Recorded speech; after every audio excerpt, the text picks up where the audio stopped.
Hello guys, how are you all doing? Welcome back to Man City Unplugged, your very own Man City fan channel. It's it's that day, it's Champions League night. It's just a few hours to go before City play Marseille. In in a sequence of away games, I should say. And this game is not so complicated in terms of in terms of the team we are playing. It's not like we are playing a very tough European opposition, though in Champions League I believe every game is tough. Every game poses a new kind of challenge, like we saw with Porto last week, like we saw with Lyon in the quarterfinals in the last Champions League. So nothing in the Champions League is a given, but still this game is not complicated in terms of the opposition we are facing, but it's complicated in terms of the fixtures, in terms of the growing injury list.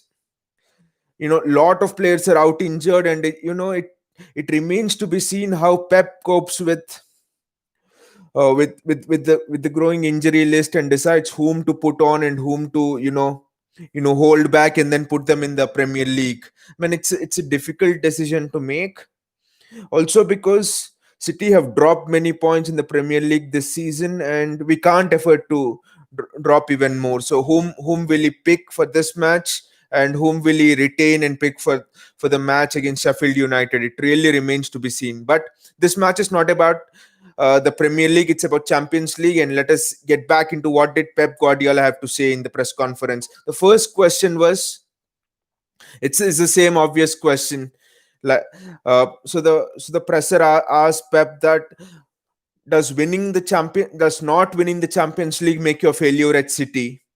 How much are you longing to win the Champions League at City? Well, it's the same thing again. The pressers, they tend to pepper Pep with this thing that, okay, he has been bought into City just to win the Champions League and do nothing. But we've discussed it in the previous videos as well, that Pep was bought in here also to instill a sense of identity, instill a sense of what the club is all about, right from the lower ranks, the under eights, under nines to the main team. It's not just about the Champions League. And Pep was, he was frustrated again because already in the back of his mind he had it that there's so many players injured. He doesn't even have a striker to put today on the pitch. No one realizes that.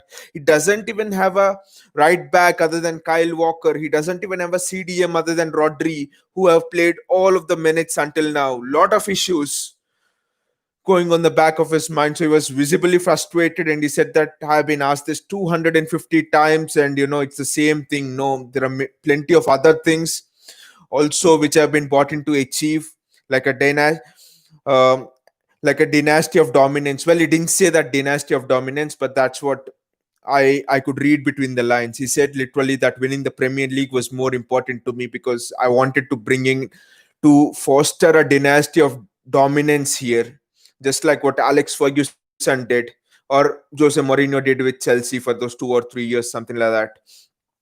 So another question was about the Marseille team, and what did you think of that? And Pep said that they have a really good striker. I don't quite remember his name. It's complicated, like most French names are. He said that the striker has very great movement, especially off the ball. He makes those great runs and all of that. And he said that that will be a challenge for his center back, especially. But the most important question today was about Sergio Aguero's injury and how did he get injured just 2 weeks after returning from his initial injury. And Pep said that almost 47% of the injuries this season were muscular in Premier League. That's more than 60% up from last season at this point of time. So Pep said that always when you return back from a knee injury, it's difficult. And also, Aguero didn't have much recovery time. He just had to be thrown in fast into the deep end, especially due to the injury of Gabriel Jesus. And it's complicated. And he also said Sergio Aguero is not a player who recovers very fast. He takes time to recover, and even after recovering he takes time to get back to his full speed. He typically takes 4 or 5 games also to get back to his full speed. That's why he said we didn't see the best of Sergio Aguero in the last 2 matches.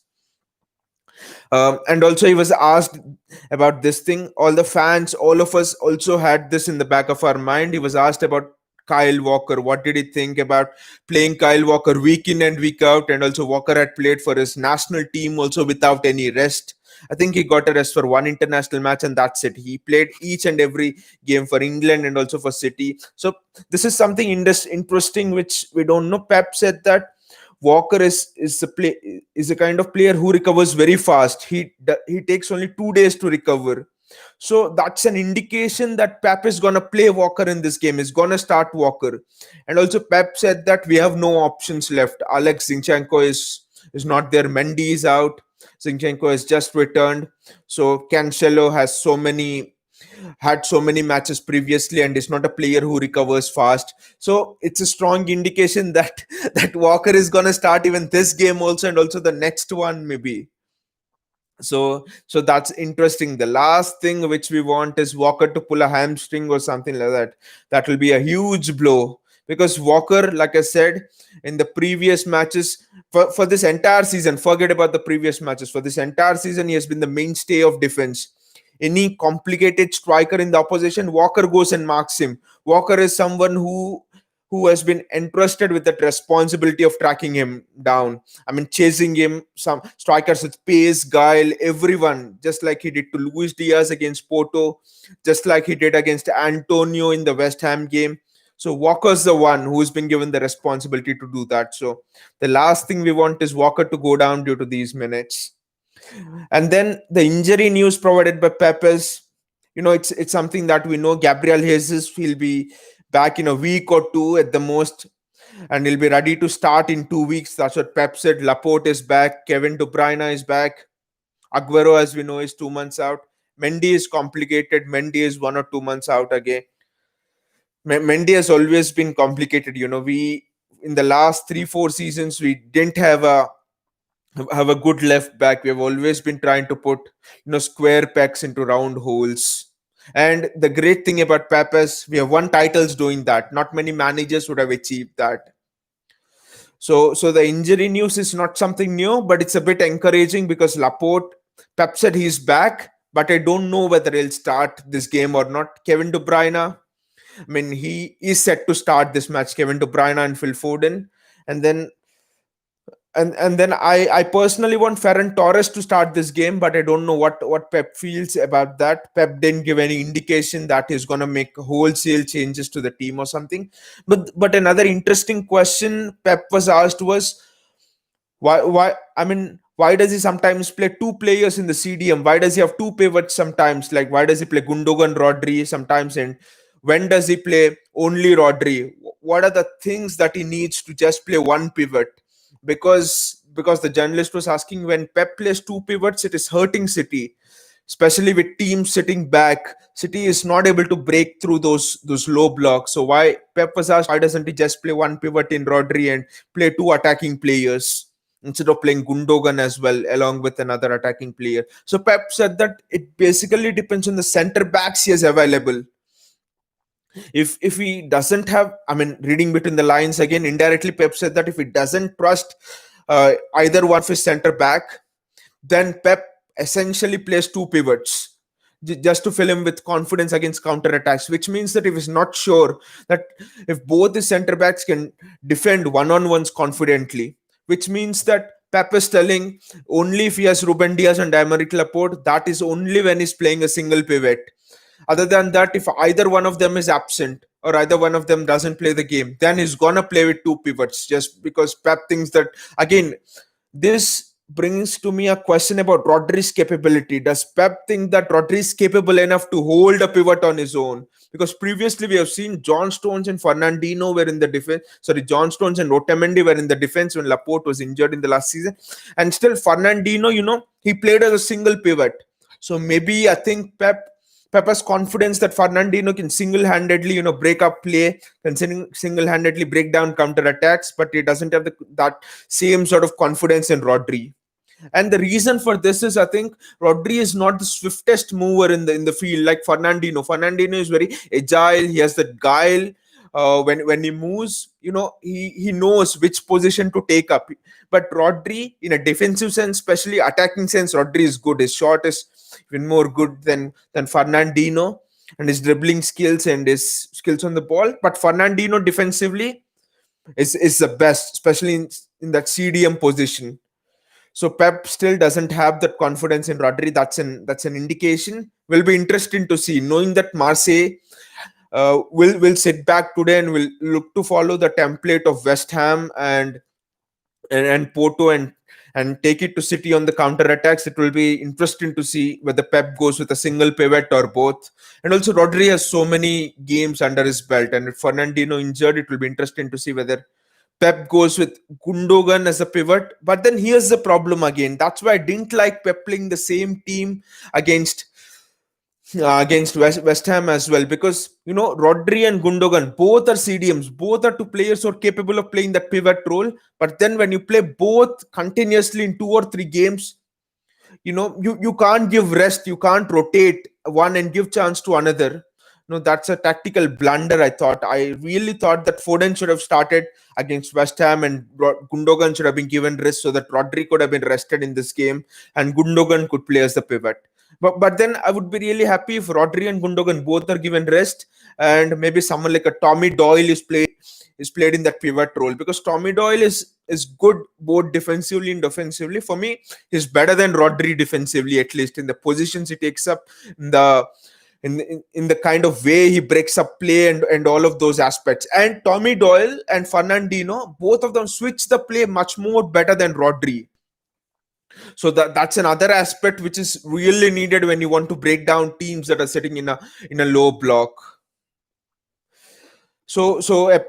Apart from this, Pep was asked a question about Andre Villas-Boas and what does he think of him. With Andre Villas-Boas, not being a player previously, and him uh, managing in the Premier League as well. And Pep told that, I mean, it's the same obvious thing. He told that he likes the way Andre Villas-Boas' teams set up, especially tactically. They adjust well to the way the opposition sets up and looks to exploit their weaknesses and all of that. So I mean, this press conference was a kind of general one, but then reading between the lines, you could sense that feeling of hurt that Pep is again feeling. He doesn't have things under control. That is one thing which I could take away from this press conference. I would not say frustrated, but there's an element of fear somewhere in the back of his mind, just a glimpse of it, that maybe the injury list is not confident, that how many players might get injured in the next weeks, and what will happen if his injury list grows, especially competing for the Premier League, if not in the Champions League, because City will surely get out of the group stage in the Champions League. And also is not confident about Ferran Torres and how much he has adjusted, because he has just come in new into the side, and you need time to adjust to Pep's tactics. So those are the things. I mean, it is not evidently seen in the press conference, but you could sense it that Pep has a lot going on in the back of his mind, and will be really interesting to see. If you want to ask what will be my team selection for this game, I would say Eddie in goal, Edison in goal. It would be Walker, Laporte, Diaz, but I still think that Laporte would not start, because I don't know. Pep didn't provide any substantial thing that Laporte will start, but I'm thinking he'll start, because you need to give him games under his belt as well, so that he's fit and ready for the Sheffield United game and other games in the Premier League. So for me, it's Walker, Laporte, Diaz, and Cancelo. Of course, it will be the same for back defense. And for me, I would like to start Tommy Doyle, Phil Foden, and Kevin De Bruyne. And then it will be, and strike, I would like to have Liam Delap in strike, and then Raheem Sterling on one side and Ferran Torres on the other side. Because for me, Sterling and Walker are two players who recover fast, and they're players who get better by building their confidence, by giving them minutes on the field, especially Raheem Sterling. If you want to get his finishing up a notch, you need to make him finish in real games, make him finish on the field, not just make him practice in training. So these two players will start. Mahrez, he looks a bit jaded. He looks to be overcomplicating things just by doing the same things, cutting inside again and again. So I would like him to sit out.